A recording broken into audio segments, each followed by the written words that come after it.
Hi, good morning. It is really early on a Saturday morning and I'm coming to you from Bermuda. My name is Beth MacDonald Stone and I'm an avid knitter and knitwear designer coming to you from Bermuda. I just said that. Anyways, gosh, it's really early. I recorded all this yesterday, put the whole film together and had a problem uploading. And so I fiddled around with the computer. I fiddled around so much that I deleted everything. Yay! So here we are, doing another recording for you, and I think this one actually will be better in some ways because yesterday was just endless amounts of interruptions, and so I had to splice, but think about like 10 clips together to get the full thing. So hopefully really early this morning there'll be little to no interruptions, and yeah, we can have a little chat. So I've got my coffee, my eyes are a little bleary, sorry. I have makeup on a little bit, a little mascara to open and brighten, but you know, what can you do? It's not even 7 o'clock. So anyways, cheers. Here's to a more productive day. So I'm going to whip right through this first little section to talk about what I'm wearing, because this is the highlighted pattern for this week. It's a heavy sweater and it's Bermuda. Summertime in Bermuda is what I'm trying to say. So it's kind of hot. So I'm going to whip through this section. I'm hopefully not going to deviate chit-chat wise and before I start to melt. So the highlighted pattern for this week is the Glimmerview Sweater. I'm wearing one that is knit from WoolDreamers Color Mota, held double with Ito Sensei Color Goat. I've done another version here using Cashmere People yarns, which is sold by Port Fiber, a really stunning yarn, held double with Shibui Silk Cloud, now sold by Madeline Tosh. It's a great design, I think. I'm really excited about it. I've had really good reviews from the testers. It's very simple. It's top down in the round. Oh, Luna's saying good morning to people out walking. Hopefully in a friendly way. It doesn't sound like it, but anyways, she means to be friendly. So top down in the round, it's a circular yoke. All the increases are done in this traveling stitch pattern. So effectively, this sort of top drop stitch design is what I use, and then I created all the increases in each one so that that's how you get the shaping. It's really simple. It's a charted design. I think it's really effective. While the morning light really does show the pattern beautifully. I'm really excited about it. It's got the fit that I'm really interested in right now, that I'm really drawn to. I think it's kind of current, where you have an oversized collar. The short rows are in the ribbing of the collar. It's a bit of a deeper yoke. But if you don't wish a deeper yoke, there's information in the instructions on how to modify to shorten. So where in the chart you can shorten. Straight sleeves. I'm really loving that right now. Yeah, just a bit longer. I'm really gravitating to longer. I usually wear this with a collared shirt. I'm not wearing it today. I couldn't do more layers. I usually wear this with a collared shirt and a skirt or leggings or whatever. This one went to me with Germany and was amazing for travel because it's just so cozy and warm and easy. I knit this one, which is a little bit more of an elevated version, using really fancy yarn on a looser, I don't want to say looser gauge, it's a looser stitch. The gauges are exactly the same, but this is a combined smaller narrower yarn, so that there's a little bit more drape in this one. So this is sort of what I would call my elevated version, and this is more my casual version. Totally interchangeable. I mean, elevated for me, I don't go anywhere, so elevated is just slightly smarter, but perception, whatever. Yeah, so I'm really excited about this. Do check out what all the test editors did. They did an amazing job. Wow. So many interesting things, looks great on all sorts of body shapes. All the different yarns used, really spectacular.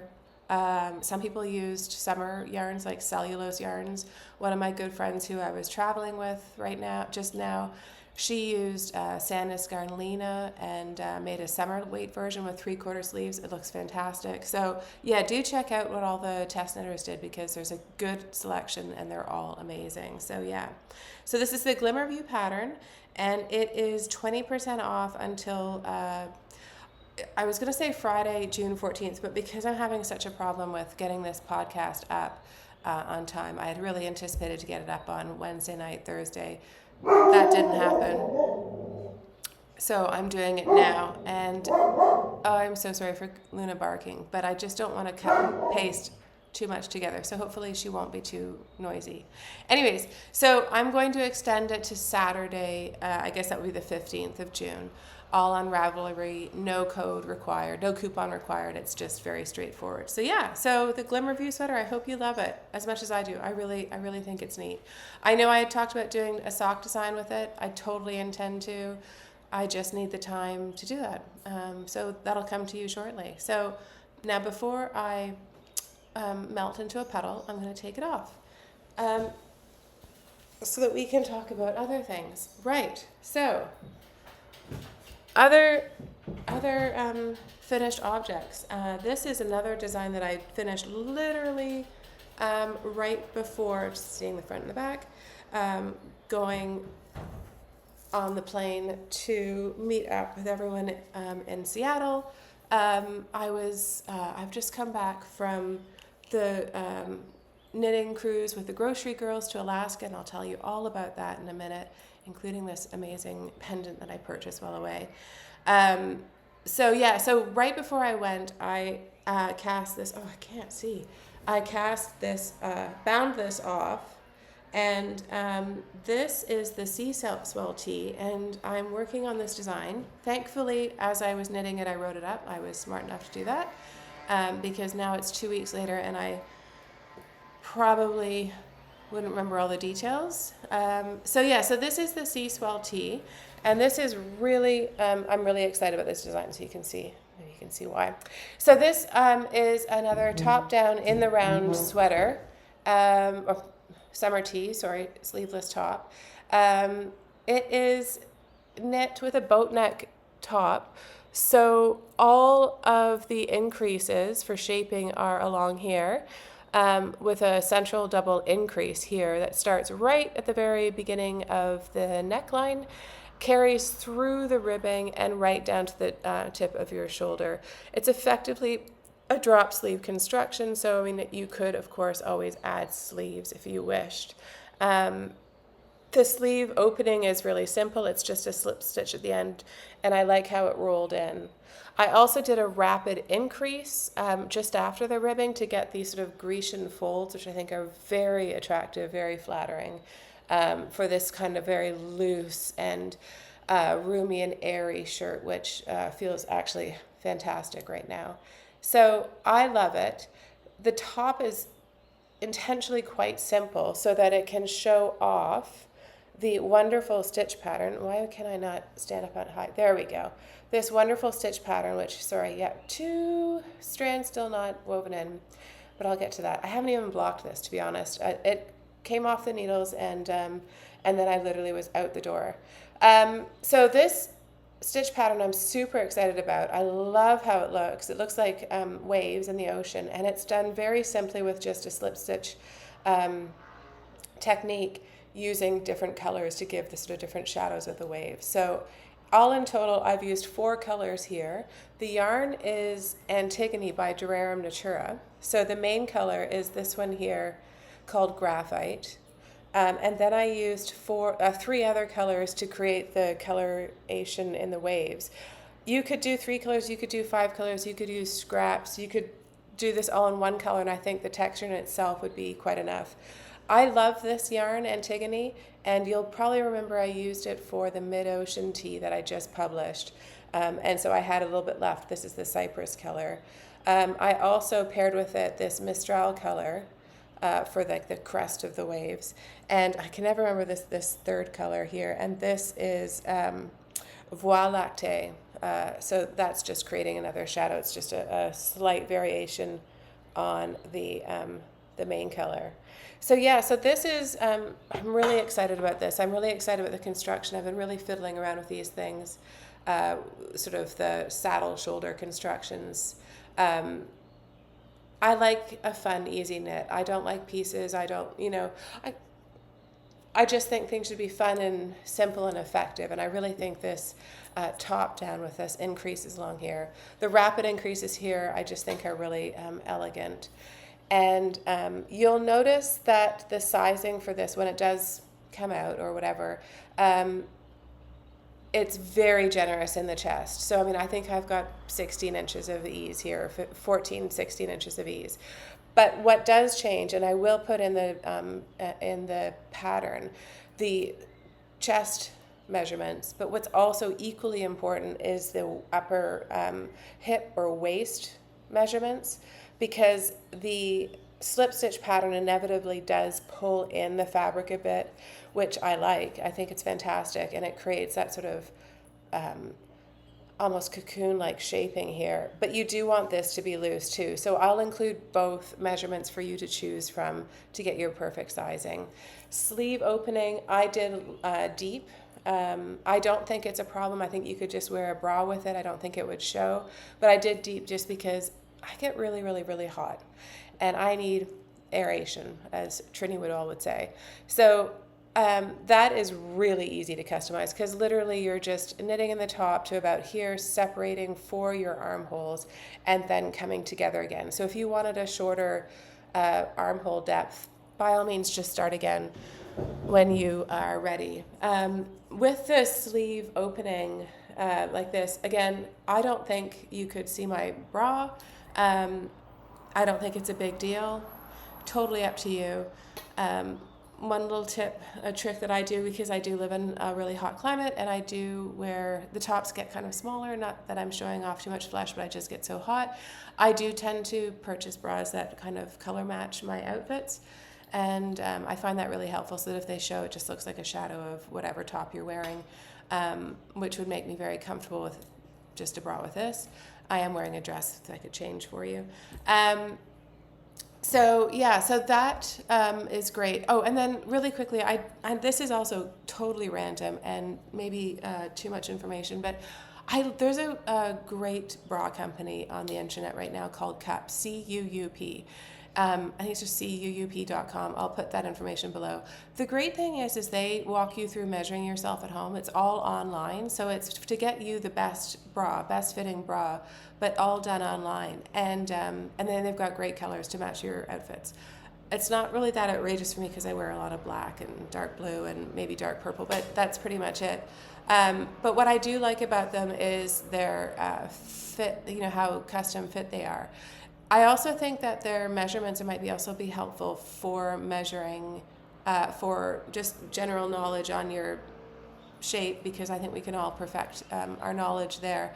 And so maybe helpful also with, choosing garment sizes and everything like that. So hopefully that helps. Maybe a little bit of an overstep, but I love them. I think they're great. And yeah. So that's the Sea Swell tee. Also, when I cast this top off, I was literally going to the airport, and at the airport I cast this on. So this is, I'm just going to switch it over here. This is a version of my very first published pattern called, what's going on with the sleeves? I put it on backwards. Called the Hanging Leaves. I love this. It's a really effective and simple lace design. Whoop, got a bit of a lean here. Hello, stand up. Nope, doesn't want to. It's a really effective design, I think. It is, again, just a yoke top down with this lace motif. I was really glad to start this at the airport, and I finished it pretty much on the flight back. I just had to do the two little, sleeves here, 2-inch sleeves when I got home, because I do prefer to have specific short circulars that I didn't have with me. But so I knit the whole thing while I was away, and I was really grateful to have this on the needles. My flight over to Seattle was a bit traumatic. Not really, but we flew Bermuda, Charlotte, and then Charlotte took off on time but got up in the air and had mechanical problems. So we ended up having an emergency landing, and it was stressful. So as a knitter, I'm super grateful for knitting because I could just bury myself into this lace pattern. And since there's nothing I can do as a passenger on the plane, I just focused on that and knit away. And so pretty much in most, like a good 3/4 of the yoke by the time I got to Seattle. So that was really great. It's a really simple lace pattern. It's charted. It would be a great, if you wanted to do lace for the first time in a sweater, this would be really doable. It's quite simple. It's just some yarn overs, knit togethers, slip knit. Quite simple. This is my first design that I ever published, so the style of writing is a little bit more simple. I think it's super effective. Again, it's such a simple sweater, I don't think it's a problem. I would like to one day soon revise it and just make it, perfect the writing, make it a little bit more specific, maybe even grade it a bit more. This is sort of right now a one size fits all. It sort of this one works out to approximately 56-inch chest. I have knit it with Aran weight yarn. Gosh, I'm fogging up. With Aran weight yarn for a friend who has a much larger bust. And I think what I knit for her was in the 65 to 68-inch finished bust. And so I knit it with an Aran weight yarn. When I did that, I just omitted this last repeat because it would have made the yoke too deep. And that was super effective. So just went up on needle size and whatnot. Similarly, you could go needle size down and work with a fingering weight to get a smaller size. But the joy of it is how when you're knitting it, you'd see that it's all divided up by the motif. So literally you have 2 motifs on the sleeve, 4 motifs to the front, 4 motifs to the back. If I rewrite it and grade it, it's going to be a little bit more, it's going to have to be a little bit more broken up to give some variety because, of course, each motif is about 3 or 4 inches wide. So, so as it stands now, you can do so much with it. I also look at this and I feel I can play with the lace pattern more and even fill in these areas with more lace or just riff off of it. It's just such a great stepping stone and I really love it. The yarn I've used here is DeRerum Natura again, but Robinson. I saw this yarn when I was in Yarn Over Berlin in Berlin, Germany a couple months ago. And as soon as I saw it was right inside the front door. And as soon as I saw it, I thought, oh my gosh, that is perfect for a summer hanging leaves. And I really think so.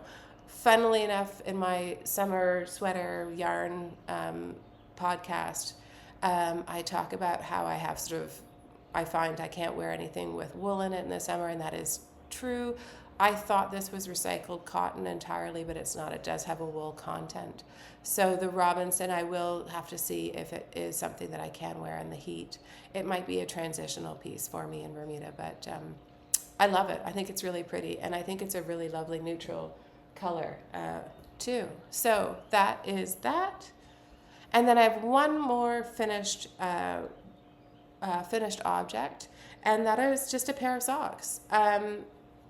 So not to get too ahead of myself with the talk of the knitting cruise, but on the cruise there were classes, and one of the classes, there was 3 classes, and one of the classes was with Jodie and Tracie of the Grocery Girls, and and with Jodie and Tracie it was sock talks. That's funny.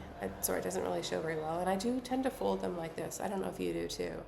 But so sock talk with the Grocery Girls, really fun. Oh, well, always fun with them, isn't it? And so in our little goodie bags, Jodie had included some of the Frankie Grey Fibres. And so I used that as a DK weight, and I knew that I hadn't prepared for my class. I'm not very good at homework, so sorry. But it all worked out. The night before the class, I wound this yarn up and took it and cast on. They were talking about the folded cuff and that construction, and then their tips and tricks also for this afterthought heel and how to avoid holes on the side. And anyway, so I just cast on in the class, did a folded cuff, started knitting, and then carried this around with me for the cruise. And the last day I finished the second one. So that's really great. The yarn here is Frankie Grey Fibres, and it is, it's called Seas the Day, Seas as in S-E-A-S, and it's a beautiful, beautiful speckle. She also sent a pink and blue option for heels, toes, and cuffs. I just didn't want to wind the yarn. I had this ready to go, and so I just went with the one color. But beautiful. So I'm kind of thinking this would be an amazing sweater. So hopefully Jodie will publish or produce more of this colorway so that we can order it. Seize the day. So that's great. So that's kind of all my finished objects, and I'm really fogging up here. Anyways, whatever. I'm going to look through that blob. And so that's the highlighted pattern was the Glimmerview, what I've finished, those three things, and what I'm working on. So I'm working on, one sec. It must be in the other room. Anyways, I was looking for the bag that this was all in, but, oh, hi, Lanny. But that must be in the living room. Anyways, so what I'm working on now is just another really, really, really, really simple design for fall cowl. I'm loving it. And I love that it's sort of a sweet motifs. And, Loon, you want to be in the podcast, huh? Okay. Go and look at the view, okay? She's right at my waist. I think she really thinks it's early morning, so she thinks it's time to go for a walk, and she's going to get really frustrated. But anyways, so this is just a really simple design, kind of a cute, naive motifs throughout it, and I like that it's kind of in the black and white and gray. It makes it a little bit edgier. And I am using leftover DK weight yarn, sort of toothy DK weight yarn. So there's a variety of motifs. There's one more motif that's kind of the Scandinavian star, rose, snowflake up here. All the black and white motifs are separated by the sort of gray and white garland motif. So there's a repetition. And I'm just going to keep on knitting this until I get the length that I want, so that it will graft beautifully into a very nice, warm, snuggly cowl for the fall. I'm hoping to publish this later on this summer as just a real simple one.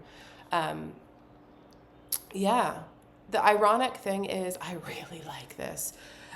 So I now want to, of course, design a sweater, and I'd like it to be in the same yarn. So my concept of using up stash is now kind of going the way of the dodo, because I'm going to want to order more of that yarn to make a sweater. Whatever. That's how it goes, isn't it? It's, best intentions to try and use up what you have, but you always need a little bit more to help. So, no barking, Looney. Loon. So that is Bare Naked Wool's Kent DK. I love this yarn. And I think I bought this I think all of these yarns I've bought at Rhinebeck in the past. So Bare Naked Wool's Kent DK in the color White Sand. The black, which must be in the living room with the bag. So this sort of black yarn in here with all the background for all the unique motifs. That is another favorite of mine, and I usually buy this yarn every year at Rhinebeck, and that's called Hudson Valley Fibers Moodna and color Black Trumpet, and I just think it's such a great black. And then the natural beigey gray, which is sort of browny beigey gray, which is definitely a theme here, and that's another really great one from Ensign Brook Farm, and I don't think it had a colorway to it, but it's just lovely. So those are all DK weight. I think one might be listed as sport, but I think it's more of a DK. It knits up like a DK. I think it's a 20 stitch gauge or something like that. So DK worsted, and that's super. it will be written up for that gauge, but of course it's a cowl, so you could knit it on a fingering and have it slightly narrower. You could add more repeats in the width and in the length. It's just going to be a fun, simple, just exciting pattern to get you into fall. So that's what I'm working on, and I'm desperate to cast on a new pattern, a new design that I've been ruminating about for quite some time. And that is a vest using this lovely Pasquali yarn that has been sent to me to work with. Now, this yarn is really interesting. It is, I've got a bunch of colors here. It's called Pasquali Suave. Let's see that. Suave, there you go. And it's a really interesting yarn because it's a very brushed cotton. And I think it's a great alternative to Surrey alpaca. I have knit it here alone, and I think it's lovely. I think it's a little too stretchy to hold its own shape, maybe, for what I want to use it for, my intended purposes, and also I'm not a very delicate flower, so I think this might not be good for me. And I also want to use it for color work, and I think that might not work, and I don't want to go any denser with it held singly. So I've started to work with it, holding it there. It's better if you see it with the sun on it, with what I call my workhorse yarns, and these are sort of my workhorse yarns. I collect a lot of colors from WoolyKnit's British 4-ply or Holst Supersoft, or Jamiesons Smith, the spindrifts and that sort of thing. Jamiesons Smith 4-ply. I always get that confused in Jamiesons, but anyways, you know what I mean. I call those workhorse yarns. So it just works out beautifully. I've got again another 20 stitch gauge approximately here, and I want to knit another top down vest using similar construction to this. Oh, fluff in the nose. Similar construction to this, with the shoulder increase shaping. I don't think I'll do this rapid increase. I don't think it'll be a boat neck, but it'll be similar to this vest. I'm thinking ribbed just edges on the sleeve and a colorwork panel again around the waist. I'm definitely working on a theme. I've designed the motif so that it could be a yoke, and maybe that'll come as a sweater in the future. But I'm really quite keen on a vest, I think, because it's warm out and I'm just really thinking sleeveless. But I don't have enough vests, and I think vests are so practical. So I'm thinking the vest will have the colorwork motif around the torso area, and the motif is a stylized onion. And then maybe in the winter or another time I'll do a yoke with it in the yoke design too. But, you know, there's always so many ideas and not enough time in the day, which is a great problem.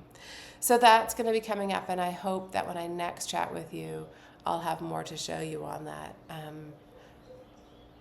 I am kind of in limbo right now. I might have to travel again to help my mother, and I can't design when I travel. I watched Hohi design while she travels, but I really use my desktop computer and I have notes and stuff here in the house, and I find traveling, it's just too chaotic. So if I do have to leave, design stuff is going to sort of have to hang on, which I don't like. Maybe I can figure it out. Maybe I can write most of it up if I have to go. Anyways, that's that. That'll all work itself out as it's meant to work itself out. So that is that for the knitting. I did want to talk to you a little bit about my amazing trip. So let me just stop here for a second and just grab some things, because I've got a lot of the knitting here.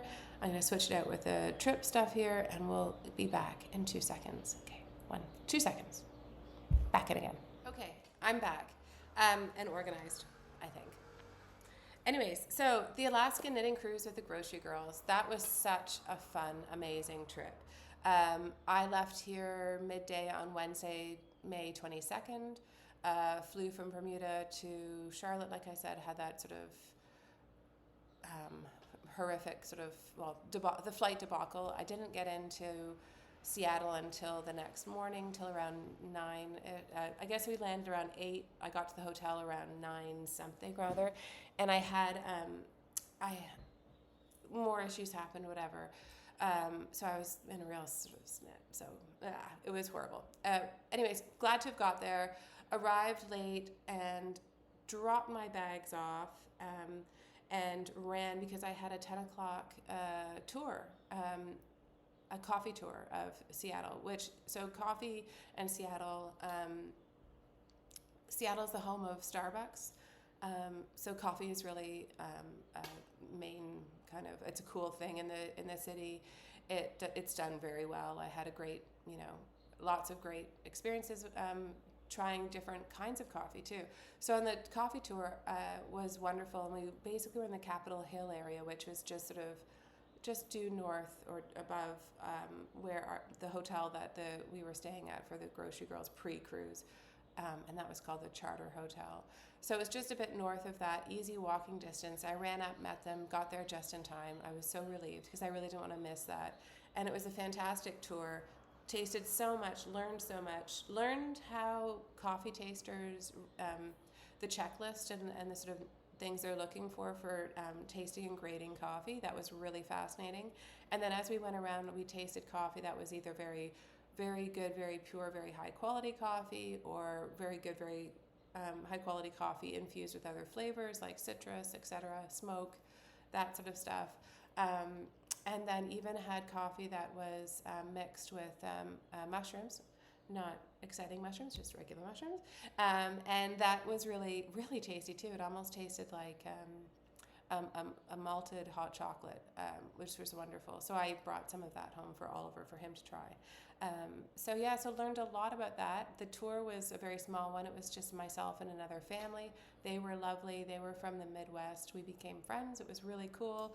And I was so glad to be tasting coffee when I was completely exhausted and kind of maxed out. It just brought me back and but down to like, life is good, everything's fine. Travel is so fraught these days, isn't it? So I was really, really in a snit. Anyway, so the coffee tour was amazing. I'm a big believer in doing food tours when I travel. I usually do them through Viator online. I've done a great one with my family in Austin, and we've done them all over Scandinavia and Central Europe. I think it's really fun. I think it's a great way of meeting people, seeing more less touristy parts of cities or places that you're visiting, eating and drinking really good local food.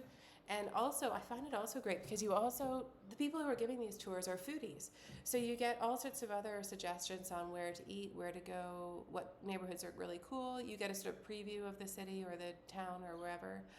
So I would really highly recommend them. I really try to make a point of it, so I'm super glad I didn't miss that coffee tour.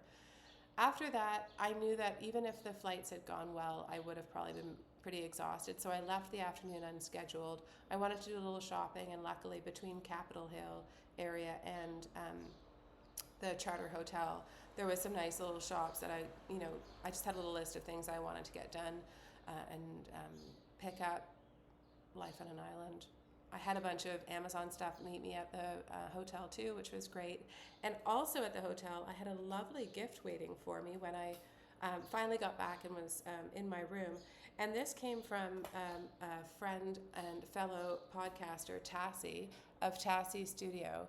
I would highly recommend everyone look her up. She's really fun. She's got a podcast, Tracie Studio, on YouTube, and she sent me her lovely knitting and crochet toolkit. So that was just such a neat treat to have waiting for me. And in the toolkit is a tape measure, some needle stoppers, stitch markers, and all sorts of everything that I might need. And I did use this a lot. And Tracie knows that I love purple. So there's another picture of her logo, Tracie Studio. That was just so great. She also included the cutest little cutting tool for yarn or whatever. So that was just great. So thank you so much, Tracie. And if you aren't already following Tracie on YouTube or Instagram, please do. She's fantastic. So that was Thursday. I did try to stay awake as long as I could to try and get on the West Coast schedule, and I did quite well. I had an early dinner, like a 6 o'clock dinner, and then came back. The hotel had a beautiful rooftop bar with amazing views. So I was able to just sit up there, take it all in, and then in bed by 7:30, and slept really soundly. Isn't it great when you get to a nice hotel and you just sleep? Also, in my walking around doing a little shopping, I also checked out Pike's Place Market, and it is so cool. So there's going to be photos of everything at the end of the podcast here, or episode, or whatever you call it. And Pike's Place Market was amazing. I was able to time it, so I have included a picture or a video of the throwing of the fish. That's quite famous. There's Bubblegum Alley, which I hadn't heard about, and Kelly from the Tangled Stitch made sure that I found Bubblegum Alley, which is pretty gross, but there's a picture of it. It's kind of cool, but pretty gross. So that's in there too. So thanks, Kelly, for letting me know that existed. Yay. So Pike's Place was really wonderful, and when in Seattle I would wake up early, and I just like to go down there and watch the world come together and open up, shops opening up, the stalls sort of restocking themselves and everything like that. So I spent a lot of time down in that area and really enjoyed it. That was really fun. Great restaurants down there. My first day, I ended up finding an amazing restaurant called the Pink Door. If you're ever in Seattle, definitely try to go to the Pink Door. I went there in the end twice for lunch. Hard to get into, but the great thing about traveling singly is you can always squeeze in. So that's really great. So the first time I had a table and I was able to be squeezed in because it was a really late lunch. And then another time when I was there on my return through Seattle, I sat at the bar and it was really fun. So the Pink Door is great. Reservations are important. And if you're single, just pitch up. It'll work out. So that was that. Coffee tour. And then Friday morning, when the knitting cruise, when we were all booking and everything like that, and the group of people was becoming, more known, whatever, a Facebook page was set up for the Grocery Girls cruise. And in that I threw out, I'm coming early to Seattle. I'd really like to go to Bainbridge Island to check out the Lamb and Kid and La Mercerie on the Friday before the cruise. Would anyone like to join? Anyways, I was expecting like 5, 6, 7 people, but it turned out a lot of people had the same intention, which was fantastic. So we all either met in the hotel lobby at sort of 10-ish, or I mentioned that, I'd be on the 1040 ferry, so there or the ferry or wherever. It was very casual. There was no sort of structure or, anything terribly organized. But there's about 45 or 50 of us in total. I let the Lamb and Kid know and La Mercerie in advance, and they were so wonderful. They had drinks and nibblies waiting for us and all sorts of stuff. It was lovely. So they put on quite a spread, and we really enjoyed that. The Lamb and Kid also extended a small discount, which was, very generous and very well received. And so we had a great time. So we all marched over the lovely ferry ride, or marched to the ferry terminal, which was a 10-minute walk, very beautiful down along the waterfront. The ferry ride itself was really fun. It's half an hour, but it's beautiful. And then the two shops are on the same street, right up from the ferry stop. So another 5-minute walk from the ferry, and I started off at the Lamb and Kid. So that was great. The Lamb and Kid was amazing, and despite thinking that I was quite familiar with their product lines, like having spent quite a bit of time on their website or watching different podcasts. I know Caddy Jacks have recorded a lot from the Lamb and Kid. I still was completely overwhelmed. It's really a wonderful spot. It's the Lamb and Kid is just so good with color. But when they're so good with color, they're so good with mixing unique colors. So when I walked in, I was immediately overwhelmed. The space is gorgeous. The walls are painted dark so that the colors just jump out at you.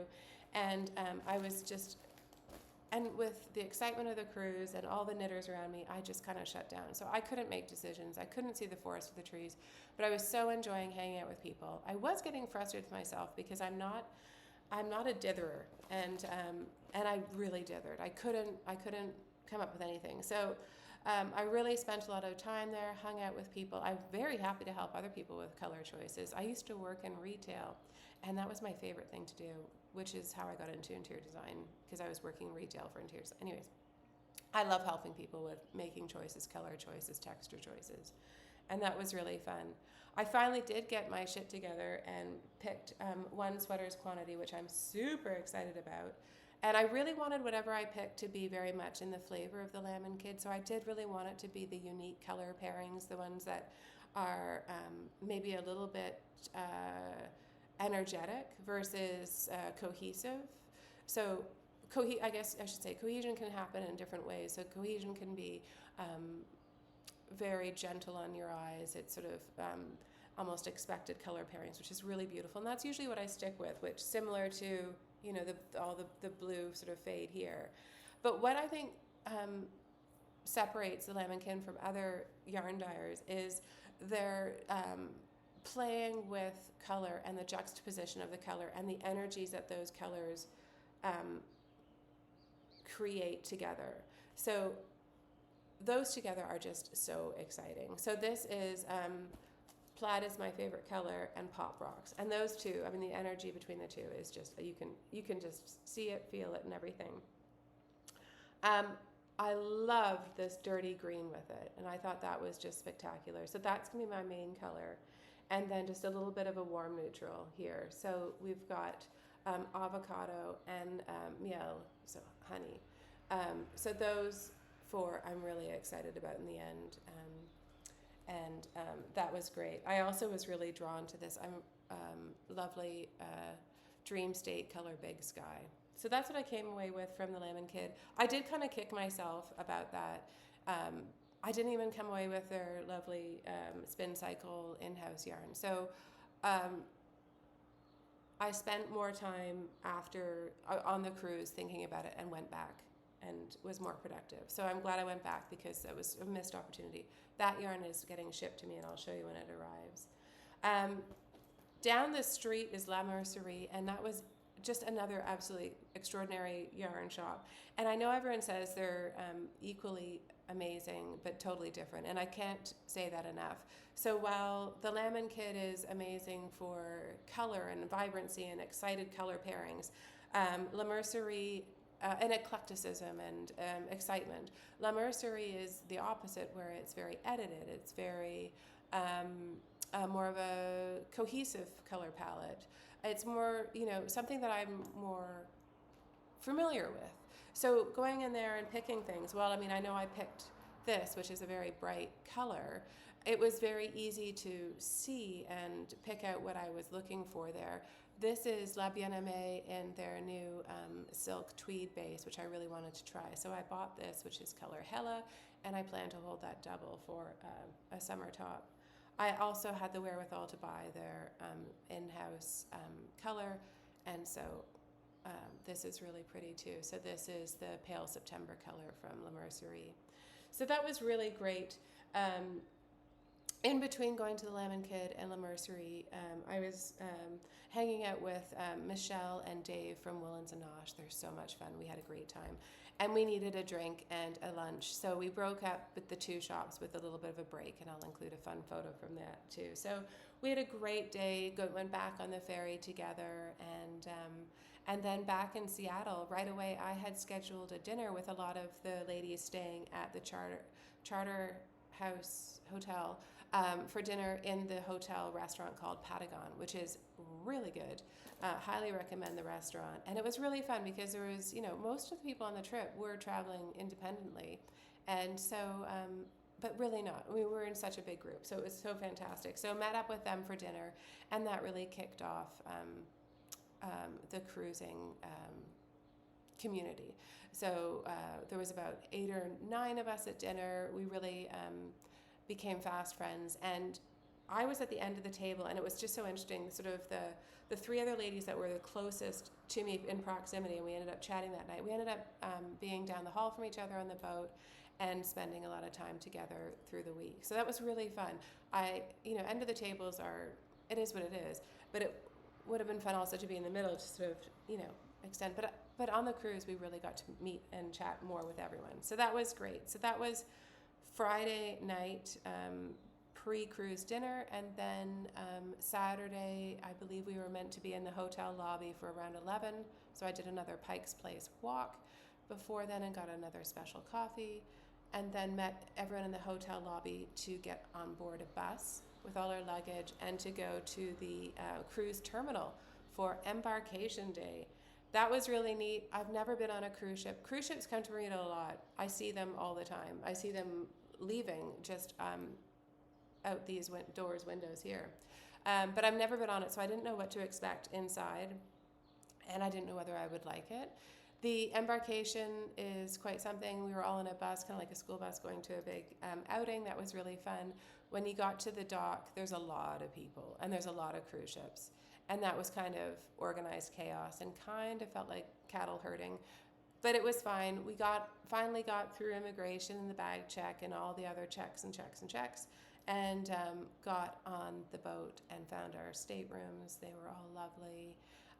Funnily enough, the girls that I was sort of hanging around with quite a bit, and one was Wendy, who I've been chatting with for months now on Instagram, and another Allison. We ended up being side by side, our staterooms pretty much, and that was great. It was really fun that way. So we were kind of close by, and it just always worked out. It kind of, when we got on the boat and we had got our orientation, so right away we went to find the grocery girls, because there was like a welcome desk that we had to go and just check into. We got a name tag, which was really super. So that name tag would give us access to when they cordoned off areas for us, and it would also show us what table we were to be at for dinner each night, and that was really good because every night we would shift around and meet new people. Really fun.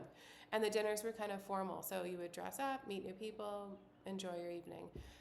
So yeah, and when at the welcome desk, we were given these fabulous bags, and in it was all sorts of lovely little goodies.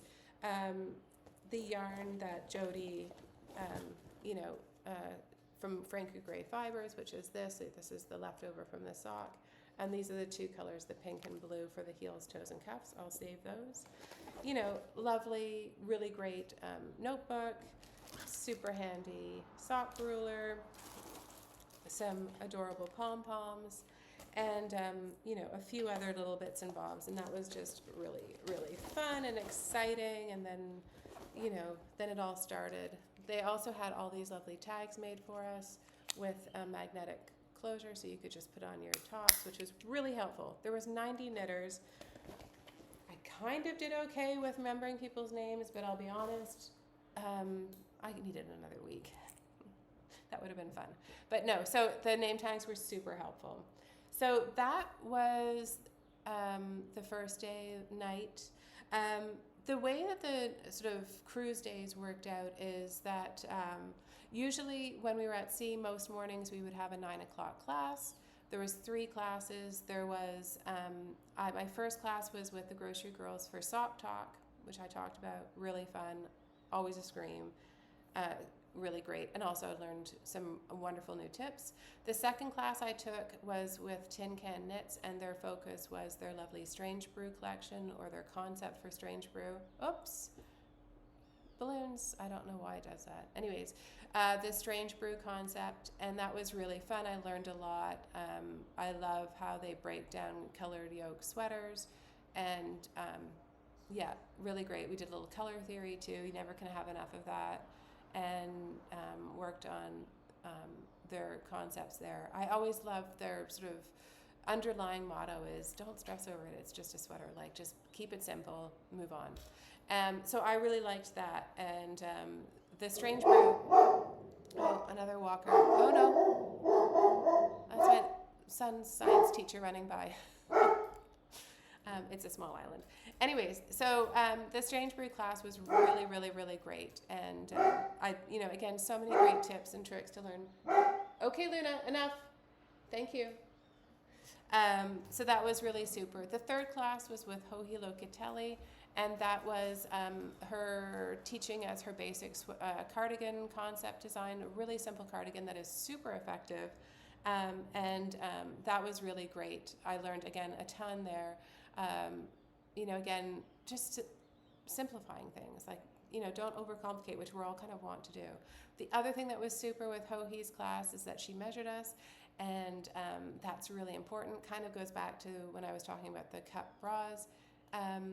I can fool myself. I'm sure we all can. So having someone else measure myself, I wrote her numbers down. I highlighted them in my paper, so I can't cheat and trick in the future. So that was really great. And everyone comes to knitwear design differently, and she was really coming from it from a very mathematical angle, which I really appreciate and love. So sort of finish size first and work back. Loved that. So that was really great. So the classes were absolutely fantastic. The other thing, so that was sort of in the morning, and then we had lunches, usually cafeteria, or there was sort of smaller restaurants around the boat. And then 3 to 5 in the afternoon was a organized knitting circle in what's called the crow's nest. So the crow's nest is in the bow of the boat. It's the top floor. It's a fully glassed in, like a fully enclosed area room, beautiful with lovely chairs and lounges, and great for sightseeing, great for when we were in Glacier Bay looking at all the beautiful wildlife and views. But it was perfect also for the 3 to 5 o'clock knitting circle. There's also a bar with love that served also great coffee, so you could go up there, get a drink, hang out, and knit with people. The instructors were often there as well, so you could hang out with friends, you could ask a question, you could just chill. It was really, really, really fun, and that was really nice. Dinners were, I believe, at 7 or 7:30 every night, and so you had a little bit of a break between the knitting circle and dinner. You could stay up there and knit, go back, maybe have a little nap. I like doing that, and then get dressed for dinner. The dinners weren't overly formal. There was 2 sort of formal nights, but still, you just look smart, and that was really good. At the evening dinners, I said that we would rotate tables, and then once during the week, each person would have an assigned dinner with one of the instructors. So one night I had dinner with Ho-Hee and her husband Charlie, with other people too, and it was really fabulous to sit and chat and talk with them and learn more about what's going on with them, their travel plans, Argentina, exciting.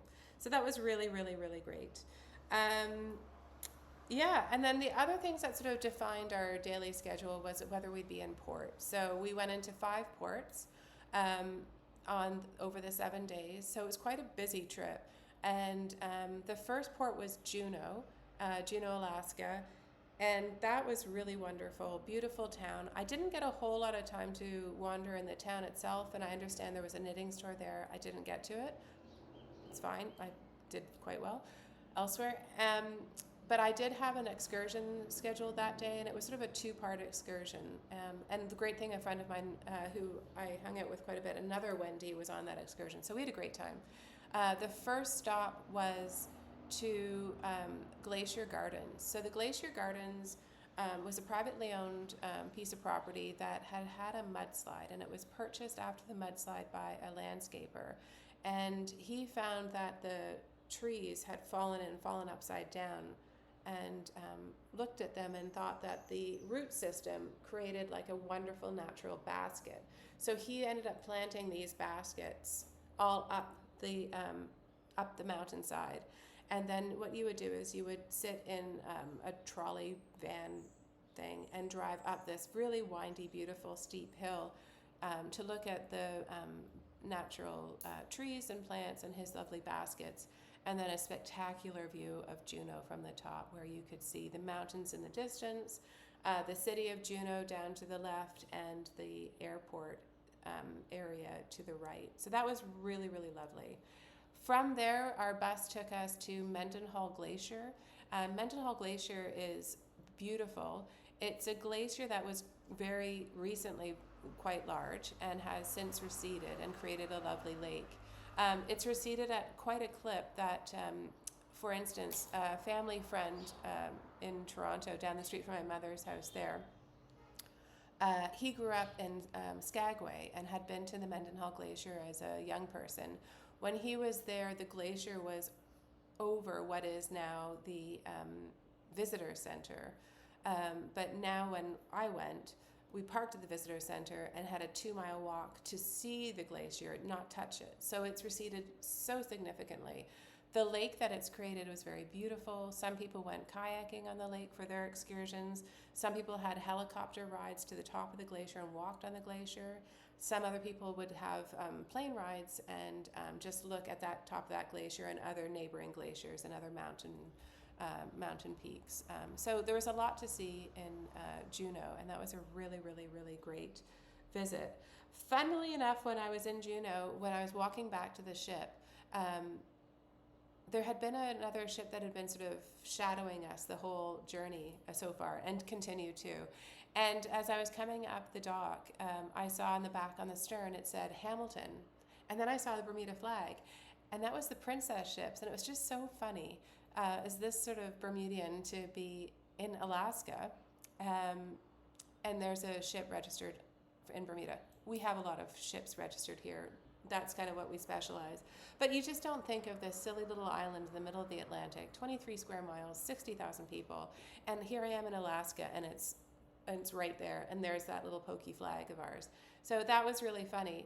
The irony also continued, because when I was walking in the ship, the stairwell right beside my stateroom that would go up to the crow's nest, where we were knitting, and the stairwell that I was going up and down and up and down, it wasn't until sort of halfway through or 3/4 of the way through the trip did I realize that all the art, or most of the art in that stairwell, was done by a Bermudian. And I know the family, and it was Stephen Card.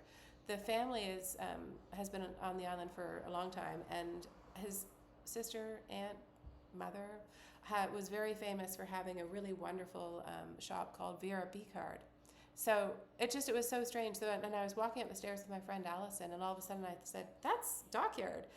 So Dockyard is just down the road that way, about 8 miles, and that's Commissioner's House, and that's the prison, which is called Casemates.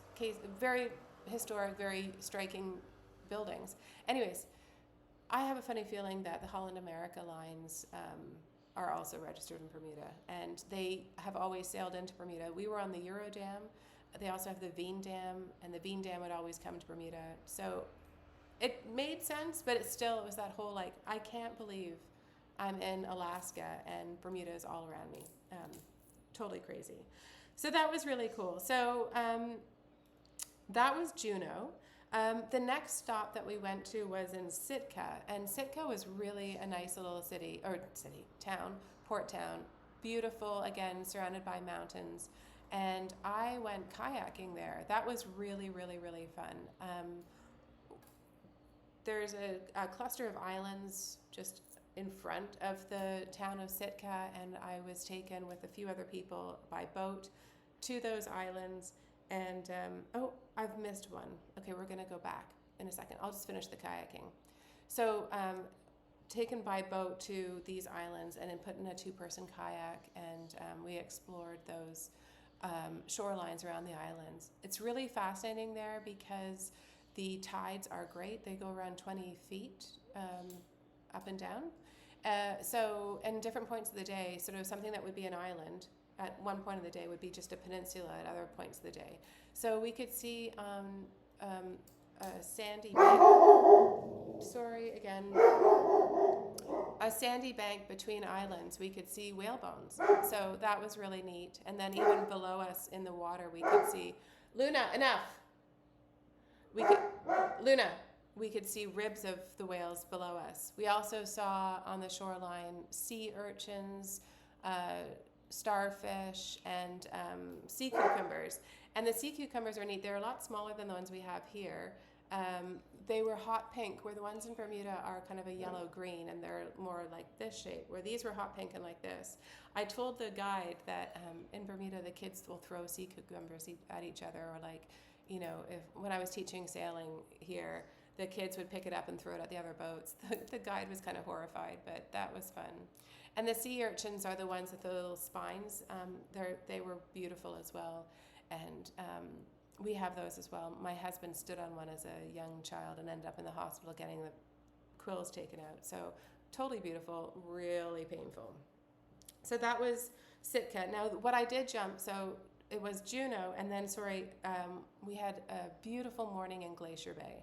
Glacier Bay is just a spectacular national park, and at the north side is Canada, so that's kind of cool.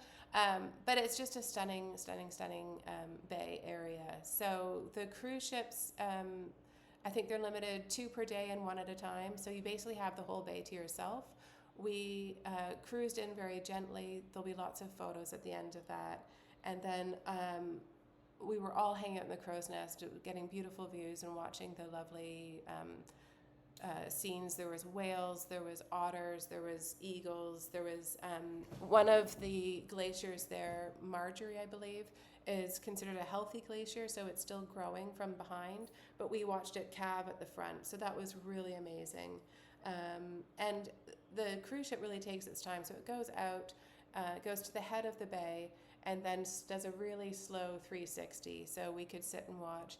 It was so sunny that day. It was absolutely glorious. And so I enjoyed the views from the crow's nest, and then it was suggested that we go down and take a look from our balconies because that was a lot lower. The crow's nest was on deck 11. We were on deck 6, which would just bring you down a little bit closer to sea level to get a different perspective. So it was such a beautiful sunny day. I took my knitting, sat outside, sat in the sun, and watched Glacier Bay and all the animals and stuff around and the views. It was spectacular. So that was great. At the head of Glacier, at the bottom of Glacier Bay, at the entrance, there's an area called, or a community town port called Icy Strait Point, sorry. That was really fascinating. And so between Glacier Bay and docking at Icy Strait Point, there was a lecture in the main hall of the cruise ship, which I attended, and that was fascinating. So there was a ranger that talked about what was around us and how it formed the glaciers. And then there was also a fellow from the community came on to talk about the history, the sort of his indigenous history in the area, and that was really fascinating. So we learned that in the 1750s there was a mini ice age, which I'm sure we all know about. It was big in Europe as well. That's the years that the Thames froze over repeatedly. So it's part of European history, but it was fascinating to hear about the effect on North American history, which I don't remember learning anyways in school. So his community were actually based up in Glacier Bay. That was their home area. And the glacier came in so fast, he said it was noted as having the speed of a racing dog. So they were pushed south and pushed very quickly south. So that's when this community inhabited Icy Strait Point. They lived in Icy Strait Point for many years, and then when the glacier receded, they wanted to go back to Glacier Bay, but by then it had become a national park. They were restricted. The people in the 1800s, the government would saying that they had no rights to claim for that area, and in fact they were able to prove that they did have land rights up there. So very interesting learning the history. Sad, but it seems that things are sort of working out a little bit. The one thing that was worked out was that there was some sort of compensation made to this community, and so they now own and have incorporated this port town, Icy Strait Point, and it is now the only privately indigenous owned port in North America. So that's fantastic. So this community has used this port as a source of income and have created lovely dock spaces for the cruise ships and activities for the cruise ships. And that was wonderful. It was just such a pleasure to explore. They had a zip line, which I'm sure you'll hear the grocery girls, their father went on the zip line, so that's really cool. It's a really long, really high zip line, so better him than me. And there was other excursions there. They also had an old cannery, because of course salmon being a main industry for all of these ports. And I took my excursion was a walking hike up at the top of the mountains to look at the views and stuff like that. So that was wonderful. We did have to have a little bear chat in the bus ride up, which kind of freaked me out. But there was a guide to lead us, and there was a guide to follow behind, and there was that guide behind also able to help us with bears. She had a shotgun, but don't want to use it. It was there just for in case of emergency. That I did find a little alarming, but of course it is what it is. Having grown up in Ontario and doing a lot of canoe tripping, there were bears, but it never really worried me. But I think the bears in Alaska are a little bit more big.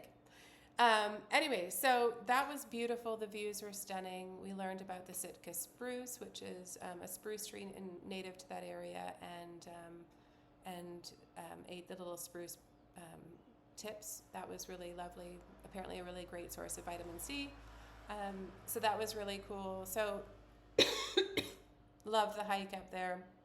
Came back on the ship, and there was the most stunning sunset. So you'll see some photos of this. The sky was just pink and purple, magenta with color. Amazing.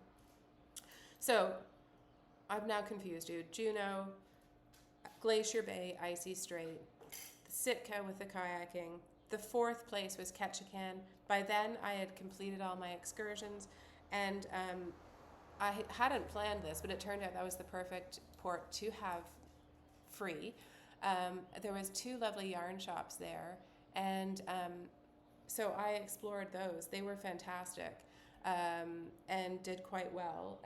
The first one, which was called Fabulous Fiber Arts. I went there and picked up, sorry, this is sort of gotten a bit pulled apart in my suitcase.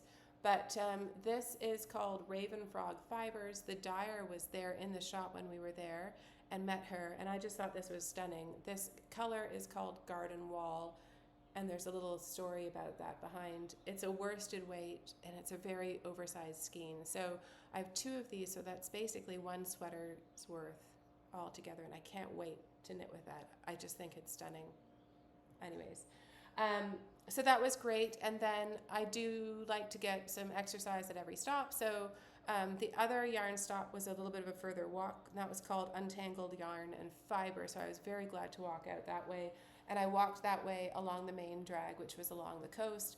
It was a very busy street, and a fine walk out. And there I purchased Misty Mountain hand spun yarn. Apparently this is a lady across the street from the yarn store, and I just thought that was beautiful. I can't wait to work with that. So that's, I think, like an Aran weight, multicolored. It'll be wonderful in a yoke. They also had this biscotti yarn, which is a lovely sock yarn. I'm sure everyone knows it, and I just thought this was really interesting. So it'll probably have micro stripes, and the color is Sweet Dreams, and I just thought that was lovely. And then the last thing I got there was a sweaters quantity, so 2 of these skeins from Wonderland Yarns. I really like Wonderland Yarns. They do great things, and this is their summer silk, so that was very pretty. So that was great. From that yarn store, when I was walking there, I noticed there was a lot of these wooden steps that were leading up. They were labeled as roads that were leading up into residential areas above the yarn shop and above the harbor area. So on the way back, I just took the opportunity and walked up a couple of those sort of rungs and explored some of the residential areas. And the flowers, the gardens were beautiful. Because southern Alaska is a rainforest, so precipitation, so rain in the summer months and snow in the winter months. I was told that Ketchikan actually doesn't get that cold. It's sort of similar climate to actually Seattle. So the flora was amazing. So there was rhododendron and all sorts of things. A gentleman in one beautiful house chatted with me for a while and talked to me about his experience. He had moved up from Seattle and just loved it and enjoyed the planting and all of that. So I took a good bunch of pictures of that. From Ketchikan, we sailed to Victoria, British Columbia, Canada, and arrived there at around 8 o'clock the next day, 8 p.m. And so the grocery girls had arranged for access for the Beehive Yarns in Victoria to be open late. So we all rushed out of the cruise ship, hopped into taxi cabs, and went to Beehive Yarns. It was really fun. What a great yarn store. Really big, an amazing yarn store. And I believe it was in a converted fire hall building. So a great building. It was super. We had a little poke around, and then my friend Allison and I decided to walk back. And that was perfect because the Beehive Yarns was on the other side of the city from the cruise ship. So we got to walk down along that beautiful street, really downtown towards the water, popped out at the Fairmont Empress Hotel, which is where the big whale made out of leaves is, plant material, sorry. And then the Parliament buildings in front of us. We walked around the back of the Parliament buildings and then through a beautiful, beautiful residential neighborhood to get to the cruise ship. And I've been to Victoria a long time ago. I was in my early 20s. And what I remembered in Victoria was the beautiful sort of Victorian bungalows with extraordinary gardens in front. And Victoria did not disappoint, and that was just really nice to walk through. We had a beautiful evening. So got back on board the boat around 10:30. Our bags were to be packed and outside our stateroom doors that night before we went to sleep, because magically they would get taken off and waiting for us when we disembarked the next morning. So that was the end of our cruise. That was kind of sad. We had such a fun time with all the people, and again, I would have loved to have spent another week or two getting to know people even better, and I know there were certain people, I mean, many people I didn't get a chance to chat with, so not enough time. When I disembarked, I did have one more night in Seattle, and I checked into another hotel, which was wonderful, equally wonderful to the charter, but just sort of a different, a bit more of a boutique hotel. This was called the Market Inn, ironically 1 block away. I had thought I was picking something in a different neighborhood to try a different neighborhood, but it was 1 block away.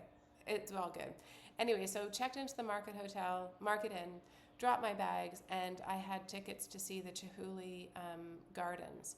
So Chihuly is a glass artist from the Pacific Northwest, I think actually from the Seattle area, and they've done a permanent exhibition for him, half of it being inside a building and half of it being in the garden setting, and it was just stunning. I've visited Chihuly's pieces elsewhere. He had a pop-up in the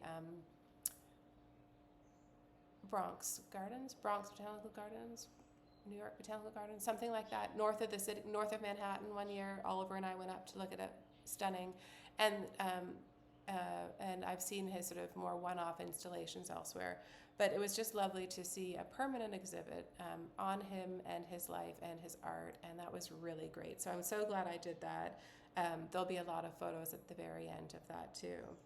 Then I walked back across the city, hopped back on the ferry, back to the Lamb and Kid and La Mercerie, ran into more knitting friends there. That was really fun, and actually could see the forest for the trees, and made some wonderful purchases that I'm really excited for design. So those are being shipped to me as we speak, and I'm really excited about that. And then the very last thing before my flight the next day was, ironically, lovely Tanny Casey, who you probably all know for her extraordinary bags. She does beautiful project bags sewn. They're wonderful. She and her husband, Brian, who's known as the Yarn Hubby on Instagram, they were in Seattle to go on an Alaskan cruise the next day. So we decided to get together for dinner, and we were joined by a lovely couple who were on my cruise from Australia, and their names are Jade and Shane. So Tanny, Brian, Jade, Shane, and I had a wonderful last dinner in Seattle at a great restaurant called The Dressing Room, again, right around the Pikes Place Market area. And that was just so much fun and a great way to end a trip, a wonderful trip. Flights back were okay. They all kind of worked on time. It was quite punishing. It was 3 flights going back. So on Sunday, I flew from Seattle to Chicago, got into Chicago around 7 at night, spent a night in the airport hotel, which was just an airport hotel. And then I had a 5 o'clock flight from Chicago to Charlotte, and then a 3 or 4 hour layover there, which I found a chair and fell asleep in. And then from Charlotte to Bermuda, and then got home around late afternoon, and I was so glad to be home. So that was great. And the whole time, I've been meaning to tell you about this.